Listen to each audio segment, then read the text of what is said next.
मिथिला संगीत धाम पर अहाँ सबके स्वागत कर रहल छी। हम अमृता झा एकटा और सामा गीत गाबि रहल छी। अहाँ सबके गीत नीक लागत तो वीडियो के लाइक करब और केहन लागल कमेंट में कहबै।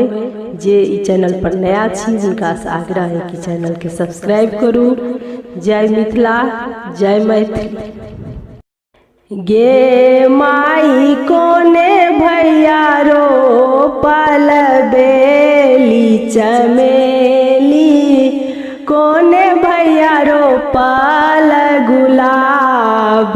गे माई कोने भैया रो पल अरहुल फूलबा, तोड़ी तोड़ी सामा के चढ़ैब।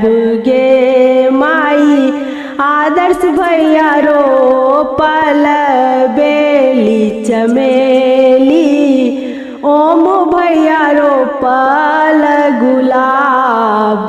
गे माई उद्धव भैया रो पल अरहुल फूलबा, तोड़ी तोड़ी सामा के चढ़ैब।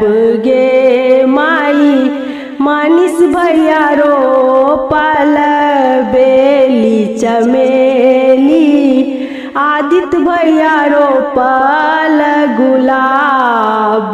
गे माई गोपाल भैया रो पल अरहुल फूलबा, तोड़ी तोड़ी सामा के चढ़ैब। गे माई अंश भैया रो पल अरहुल फूलबा, तोड़ी तोड़ी सामा के चढ़ैब। गे माई कोने डाली लोढ़ब बेली चमेली, कोने डाली लोढ़ब गुलाब। गे माई कोने डाली लोढ़ब अरहुल फूलबा, तोड़ी तोड़ी सामा के चढ़ैब।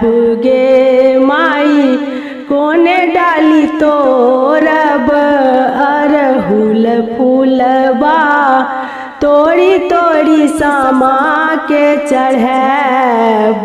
गे माई सिक्की डाली तोड़ब बेली चमेली, रूपे डाली तोड़ब गुलाब।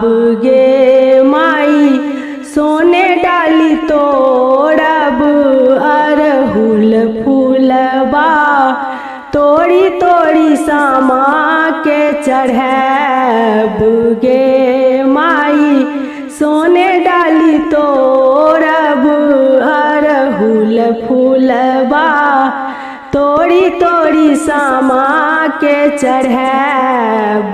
गे माई जुगे जुगे जीवा तू इहो सब भैया, भौजो के बढ़नु अहि बात। गे माई सामा खेल गेली प्राची है बहिनो, खेलू बहिनो बाबा चौपार। गे माई सामा खेल गेली सबो बहिनो, खेलू बहिनो बाबा चौपार।